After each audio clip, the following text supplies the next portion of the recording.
Rosa María, gracias por atendernos. Hemos adelantado un poco los minutos. No sé si has hecho bien. No había otra, es decir, gracias, digo, porque nosotros íbamos a entrar a las 1:30, pero la verdad es que no podía hablar George Forsyth.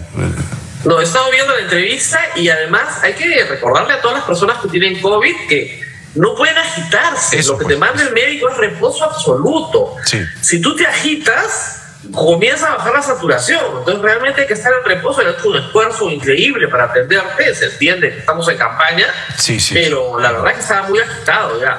Y yo ya me empezaba a sentir mal, digamos, de culpa, porque hablaba y tosía muy mal además. No, y sobre todo te agitas. O sea, yo tengo asma y me doy cuenta muy rápidamente cuando una persona está agitada. Sí. Entonces era evidente que ya comienzas a mover el diafragma para poder respirar. Entonces, eso es algo que no. Hiciste bien. Gracias. Estrellita en la frente. Vamos a nuestros temas. ¿Tiene precedentes para ti esta elección? Porque, a ver, yo pensaba en 1990, pero creo que esta la supera con creces, ¿no? Con creces. Porque, Jaime, hay un libro que está circulando de Penguin que se llama Mini Candidatos. Sí.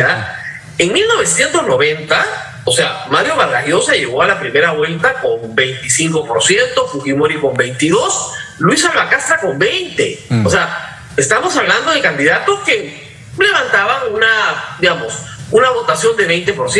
Sí. Acá no podemos hablar de encuestas, pero si nos referimos al domingo anterior, que sí podemos mencionar, o sea, si tienes un 10% eres un héroe nacional. O sea, son intenciones de voto muy pequeñitas, muy precarias, muy fraccionadas. ¿Y qué es lo que me preocupa a mí? Que sea cual sea el resultado, los dos vencedores de la primera vuelta en voto emitido no sumen ni 25%. Y nos vamos a una segunda vuelta con un congreso además que se va a elegir este domingo, probablemente donde solamente esté representado el 30% del electorado. Y una presidencial con 25% del electorado. Es gravísimo. Gravísimo, ¿por qué? Porque, a ver, primero, el nivel de representación es muy bajo. ¿Qué escenarios, digamos, puedes advertir tú con esa bajísima, escasa representatividad en el quinquenio que viene? Que vacar un presidente es facilísimo.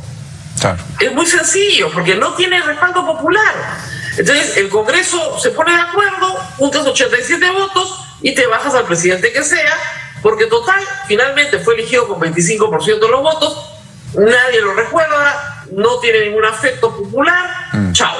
Y pasamos a una espiral en la que estamos hoy, ¿no es cierto?, de inestabilidad política, y la inestabilidad política significa que no hay inversión, que no hay crecimiento, que no hay desarrollo, que no hay más prosperidad para los peruanos. O sea, si no hay empleo, no hay impuestos, no se invierte, etcétera, etcétera. Es una situación muy crítica. Esta ley absurda de las encuestas nos impide hablar de las encuestas que se han conocido esta semana, que han sido 3, ¿no? 3 encuestas se han conocido en la semana, pero no se puede hablar. Una ley, la verdad, muy anacrónica, absurda, en fin. Anacrónica, Jaime, porque además todos los corresponsales de prensa extranjera sueltan esto en el mundo entero, no hay forma de prohibírselo, y todos tienen la información. La misma que tú y yo tenemos y que miles de peruanos tienen a través de WhatsApp. Exacto. Entonces todos sabemos lo que está pasando. La gente además que sabe usar internet, pues puede ir a Google y pone encuestas Perú, agencias internacionales y ya está. Las tiene ahí. Así es. Pero te quería hablar del factor Pedro Castillo. Su cierre lo ha llamado la toma de Lima. Pocos han advertido ese nombre, ¿ah? No he visto un destaque así en los diarios, pero así se llamó. A pocos lo hemos destacado, pero lo hemos puesto. La toma de Lima, digamos. A ver, y este señor, lo hemos tenido esta semana, no pretende aprobar ninguna reforma de derechos civiles fundamentales, mucho menos el enfoque de género. Está del brazo de Cerrón, tiene vínculos con el Movadef y hasta con el fujimorismo. ¿Cuál es tu explicación de la aparición a trompicones de este señor? Porque estamos en una época de guerra, Jaime. Estamos viendo una peste. Más de 100.000 muertos, 120.000 muertos. Los pueblos que viven bajo un estado de guerra son tremendamente conservadores, a la derecha y a la izquierda. O sea, son conservadores, no quieren cambio, quieren que te regresen el pasado perdido. Entonces, si alguien viene y te dice, ahora sí, no sé, no van a haber corridas de toros, los gays se van a casar. No, un momentito, ¿qué le pasa a esta gente? ¿No? El aborto, no. Un momento, no me quites lo que ya tenía. Claro. Por eso recuerda que Pedro Castillo no habla de cambiar el capítulo económico de la Constitución. Habla de salirnos de la Corte Interamericana para poner pena de muerte para los violadores. Punición, castigo. ¿Por qué? Porque el valor más buscado por el votante en pandemia es el orden, no la libertad. La libertad se subordina al orden. Claro. Entonces el voto conservador de derecha y de izquierda prevalece sobre el voto no conservador, el voto libertario. Entonces, ¿por qué crees que Keiko ofrece mano dura? Dime tú qué candidato en el mundo puede ganar con un lema que sea mano dura. Es horrible, ¿no? Claro. Y el otro propone pena de muerte y les va bien. ¿Por qué? Porque estamos viviendo en una guerra. Y en la psicosis de guerra, tú quieres orden. Dame orden, cualquier cosa, pero orden. ¿Por qué crees que Vizcarra fue popular? Porque proponía punición, castigo, multa. Esa era su manera de enfrentar la pandemia. No, y con la Constitución disolvió el Congreso, pues, ¿no? También es una medida extrema. Además. ¿No? Además. Claro, ahora. Pero durante la pandemia, que el manejo yo considero que fue pésimo, fue popular porque le ofrecía todos los días a la gente la sensación de orden, de mano dura. Eso lo recoges en esta campaña claramente. Pero tú has mencionado dos nombres, Keiko Fujimori y Pedro Castillo. ¿La cosa está echada? Digamos, ¿la suerte está echada? No puedo decir nada porque no tengo encuestas, pero tú sabes que el domingo pasado habían 6 empatados. Sí. O sea, tengo, pero no las puedo decir. Habían 6 empatados. Pero por otro lado, tienes candidatos, digamos que el domingo pasado no les iba bien, como, a ver, Julio Guzmán, ¿no es cierto? Tiene una agenda libertaria, ¿no?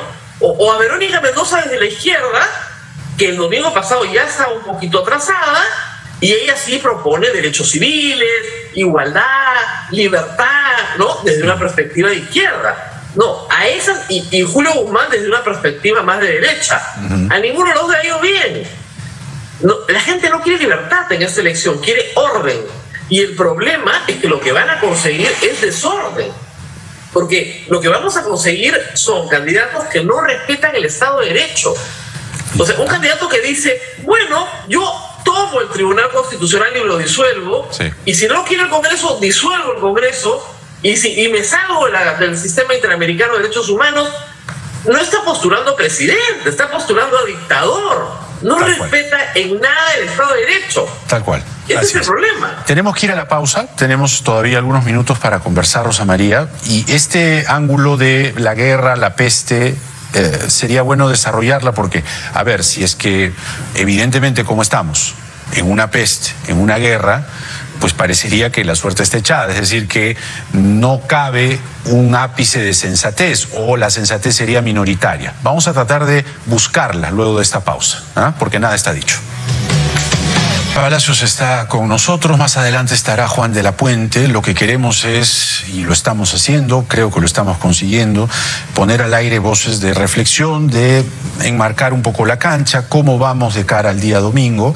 Y decías bien este ángulo de la guerra, porque claro, además lo dice la historia, ¿no? En las poblaciones en guerra, pues corren desbandadas y no hay espacio para el raciocinio, el sentido común muchas veces incluso. Pero, o sea, mira, como siempre digo, Hitler fue elegido en elecciones libres y democráticas, ¿verdad? Y fue muy popular. Así es. O sea, lamentablemente, ¿por qué? Porque era un pueblo que salió de una guerra que había perdido y necesitaba culpables, que es lo importante del fascismo, encontrar culpables. Por ejemplo, para los grupos fascistas en esta campaña, la prensa es culpable, no solamente Vizcarra, Sagasti, sino la prensa. Rafael López Aliaga no ha parado de insultar, sobre todo a las periodistas mujeres. Así es. Nos hemos ganado con toda clase de insultos, porque quiere hacerle creer a la gente que el Estado nos paga, que te paga a ti, a mí, por decir las cosas que decimos a favor del gobierno de turno. Eso es una infamia. Absolutamente falso. Eso es una infamia. Pero lo repite. Mira, exactamente hacían los nazis lo mismo con los judíos. Todo el día, desde 1933 hasta el 39, le dijeron a los alemanes que los judíos eran los culpables de haber perdido la Primera Guerra Mundial. que eran muy ricos, que eran muy codiciosos, que no compartían. Todo el día alimentas de propaganda a las personas sobre el culpable. La reiteración es muy importante, reiteras la mentira y reiteras la mentira, claro, reiteras la mentira y logras el objetivo. Pero algún resquicio de sensatez en una población mentalmente abrumada puede haber, digo yo, no sé tú, pero lo único que en este momento alguien que va a votar el domingo debería pensar es: ¿quién me va a vacunar? ¿Quién va a evitar que se muera mi papá? ¿Quién se va a evitar que se muera mi abuelo? ¿Eso tampoco? Pero todos los candidatos, los 18, han dicho: yo los voy a vacunar el 31 de diciembre. Pero no, nadie ha dicho cómo. Decir lo mismo. Pero nadie ha dicho cómo. Nadie lo ha dicho. Por eso, nadie, pues. Ninguno.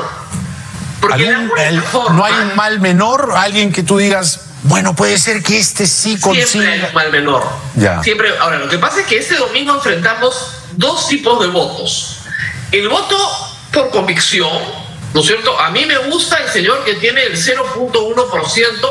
Bueno, voy y voto por él porque me parece que es lo mejor. Así es. Y el voto estratégico, que tiene que ver con: no quiero que el Perú se convierta en una pesadilla. Entonces, para un lado o para el otro, digamos. Exactamente. Entonces, de los 6 que van arriba, ¿cuál no quiero que salga? Ya, voto por su contrincante.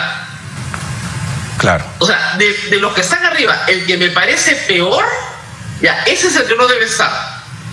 Y si puedo anular a 2, mejor. Pero busco no votar por aquel que me parezca lo peor que le puede pasar al Perú, desde donde yo estoy. Claro. Y eso, lamentablemente, es lo que hacemos en la segunda vuelta. Pero con mini candidatos pegados 6 arriba, no queda más remedio que pensar qué es lo peor que le puede pasar al Perú. Bueno, y hay que hacerlo, hay que votar así. Claro. Cada uno tiene que decidir qué es eso. Exacto. Ahora, ¿no le importa a la gente que Castillo tenga vínculos con el Movadef, que sea homofóbico, que nada? No importa. Jaime, el problema, te voy a explicar cuál es el problema.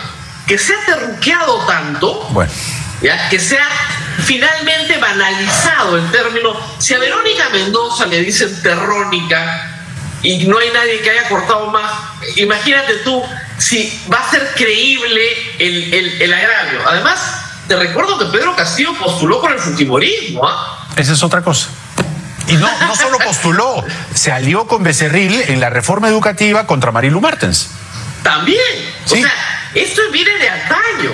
Entonces, son caciques locales que participan en coaliciones de independientes y se acomodan en los partidos nacionales para llegar al poder.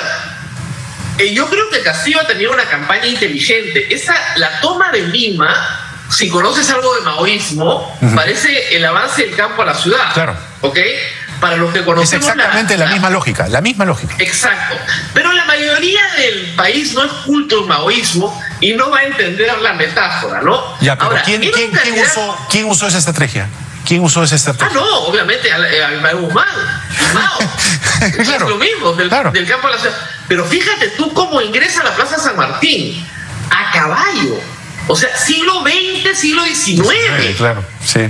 Era siglo XIX. Como el Gamonal, que ya mejoró, y él está a caballo y el resto está a pie. ¿No? Entonces es una cosa que tú dices, ¿de dónde sacan estas imágenes? Pero son imágenes potentes porque es el que me va a cuidar, el que me va a proteger. ¿Ok? Esa es la imagen. Ahora, de nuevo, con 10%, con 15%, o sea, con mini candidatos que no pasan de abajo. Y te digo, a mí me parece peligrosísimo para la libertad de expresión, y lo he dicho abiertamente, tener un candidato como López Aliaga. Un candidato que tiene un compromiso en demoler la libertad de expresión en el Perú, con lo que eso significa para la democracia.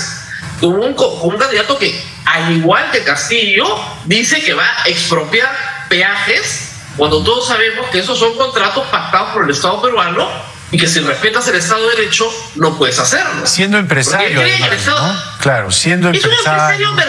Es un empresario mercantilista. No es liberal, es mercantilista. Él vive de las concesiones que le da el Estado, de lo que consiguen sacarle al Estado, ¿ya? Entonces, él quiere la concesión para su tren pero las concesiones de los peajes no los quiere. Es bien raro, ¿no? Sí. Es una cosa bien hipocritona, ¿no? Él dice que es un buen católico e insulta a todas las mujeres. Ajá. No tiene ningún problema para insultar. ¿Qué clase de católico es ese? Sí. Sí, se ha metido contigo, se ha metido con Juliana, con Mónica, bueno, a las 3, con Ávila, a las 4, mi solidaridad, ¿no? Porque creo que se destila una misoginia ahí encubierta, pero que sale en la madrugada, ¿no? En la madrugada explota, ¿no? Todas tenemos felizmente pellejo duro y sabemos cómo son las campañas. O sea, nadie se está victimizando acá, ojo. Pero esta es mi 6ª campaña nacional. Yo sé cómo es. Pero te digo, yo sí considero que los candidatos que son un peligro para la libertad de expresión, hay que decirlo. Mira, en el año 2016, Keiko Fujimori era un peligro para la libertad de expresión y no nos equivocamos. Su bancada aprobó una ley para impedir la publicidad estatal, la famosa ley Mordaz, que casi quiebra a todas las... No a nosotros, no a ti que estás en RPP o yo que soy en medio de Lima. A las radios chicas. Todas las radios católicas, todas las radios católicas. Claro. Yo pertenezco a una sociedad de medios católicos. A todas las radios católicas del Perú casi las quiebra. ¿Ya? Entonces, no va a ser recordado pues, con cariño, ¿no? Ahí Keiko Fujimori se equivocó radicalmente como en tantas cosas. Claro. Pero eso es un peligro y hay que tener cuidado porque no defendemos la libertad de expresión porque sea mi chambita. No, yo defiendo la libertad de expresión porque si no ustedes no van a estar informados de absolutamente nada de lo que está pasando en este país. Como esta noche, como abriste el programa, están tratando, ¿no es cierto?, en el fondo de sacar a Sagasti del poder el día martes. Exacto. Para restituir probablemente a Merino. Bueno, pero a ver, para que quede claro esto a mí francamente me produce risa o me producía risa, pero ya en los tonos en los que el señor López se mueve, es el de la absoluta difamación. Hoy en un evento alguien me avisó que se había referido a mí, la verdad es que me tiene sin cuidado en la entrevista que le hice la última vez y que claro, estábamos con el delay del audio, entonces dice que yo defendía a Odebrecht. Imagínate, ¿no? ¿Por qué? Porque le decía, señor, sea más claro, no lo entiendo, le hacía preguntas. Entonces, la capacidad de mentir y de decir medias verdades es impresionante. Incluso esto de la mermelada es una mentira. La publicidad estatal, para empezar, la repite. Exacto, para empezar, ahora, la publicidad estatal, es 5%, 4% de un presupuesto de un grupo periodístico enorme. Entonces, claro, no es una mentira. Pero, ¿por qué la reitera? Como Goebbels, claro. Porque tienes que reiterar el enemigo es Odebrecht, Vizcarra, Sagasti, los Mermelada, los Graña, la República, lo que fuera. Sí. Entonces, estos nombres los repite y los repite y los repite. Solos, la conspiración mundial, ¿no? Estos nombres los repite sin saber para la gente ni siquiera qué significan, cuál es la verdad detrás. Pero ¿por qué los reiteran? Porque es el mecanismo nazi de generar un enemigo y aglutinar a la población en torno al enemigo, el enemigo común, que es el culpable de tu enfermedad, de tu falta de empleo, de tu desgracia. Entonces, él es el liberador, él va a salvar, es el Mesías, el que salva, pone orden de nuevo y salva al pueblo de este desorden causado por estos enemigos. Estamos yendo, mira, al campo de concentración, Jaime Chincha, de verdad, estamos camino al campo de concentración. Yo lo veo así de dramático. Dios. ¿Ya sabes por qué vas a votar? No tengo idea. El sábado de la noche voy a decidir igual que tú y que todos los que tenemos acceso a encuestas. Ahora, se aceptan sugerencias y buenas ideas. Por favor, me puedes llamar el sábado tipo 9 de la noche y me dice ya, hemos roto la cabeza y para que lo peor no suceda.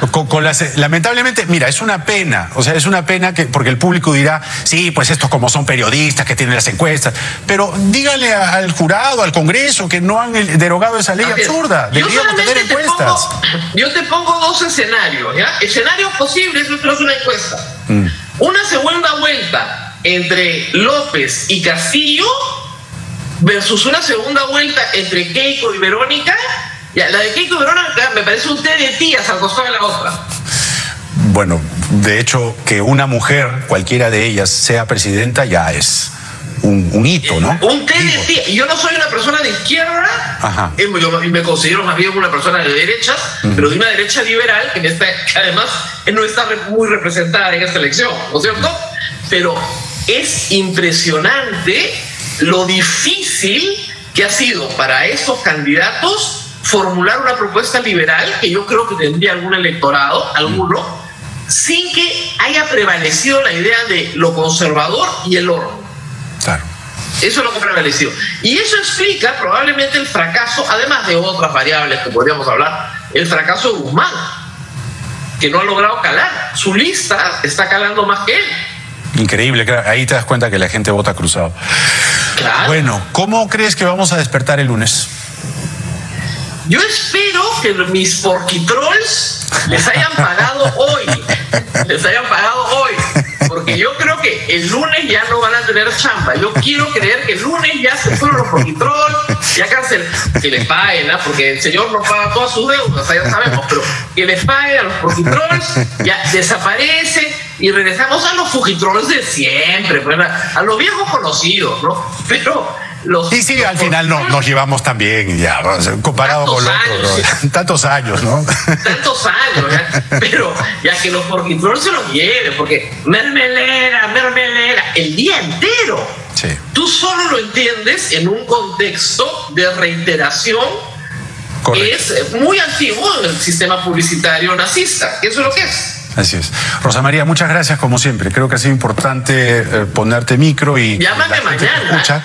Mañana hablamos. Mañana hablamos con la encuesta que sale a la noche. Claro, tú dime qué hacemos, porque yo, la verdad, que no tengo muchas luces tampoco.